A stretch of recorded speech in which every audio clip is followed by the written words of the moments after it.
কষা মাংসের স্বাদকেও হার মানাবে দারুণ স্বাদের এই এঁচোড়ের রেসিপি।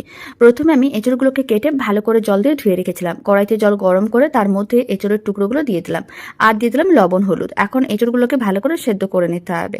এঁচোড়গুলোকে সেদ্ধ করে নেওয়ার পরে তুলে রেখে দিলাম। কড়াইয়ের মধ্যে দিলাম বেশ কিছুটা পরিমাণ সর্ষের তেল, অল্প একটু লবণ আর অল্প একটু হলুদ গুঁড়ো দিয়ে দিলাম। দিয়ে দিচ্ছি কেটে রাখা বড় বড় আলুর টুকরো। আলুর টুকরোগুলোকে বেশ লাল লাল করে ভেজে নিতে হবে আর ঢাকনাটা বন্ধ করে আলুর টুকরোগুলোকে ভেজে নেবো। এতে যেমন ভাজাও হয়ে যাবে, তার সঙ্গে একটু সেদ্ধ হয়ে যাবে। সেদ্ধ করে রাখা এঁচোড়ের টুকরোগুলোকে দিয়ে একইভাবে হালকা লাল করে ভেজে তুলে নিতে হবে।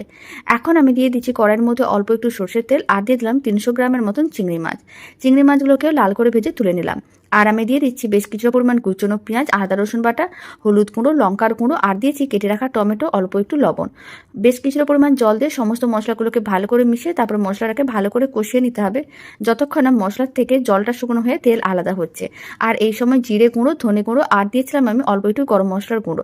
মশলাটাকে ভালো করে কষিয়ে নেওয়ার পরে এঁচড়গুলোকে দিয়ে দিতে হবে স্বাদ অনুযায়ী লবণ, চিনি আর দিতে হবে কয়েকটা কাঁচা লঙ্কা। আর ভেজে রাখা আলুর টুকরোগুলো দিতে হবে আর দিতে হবে ভেজে রাখা চিংড়ি মাছ। সমস্ত কিছু ভালো করে মিশিয়ে কিছুটা পরিমাণ জল দিয়ে ভালো করে আবারও মিশিয়ে নিতে হবে। আর 1 চামচের মতন ঘি দিয়ে 5 থেকে 7 মিনিট রান্না করে নিতে হবে।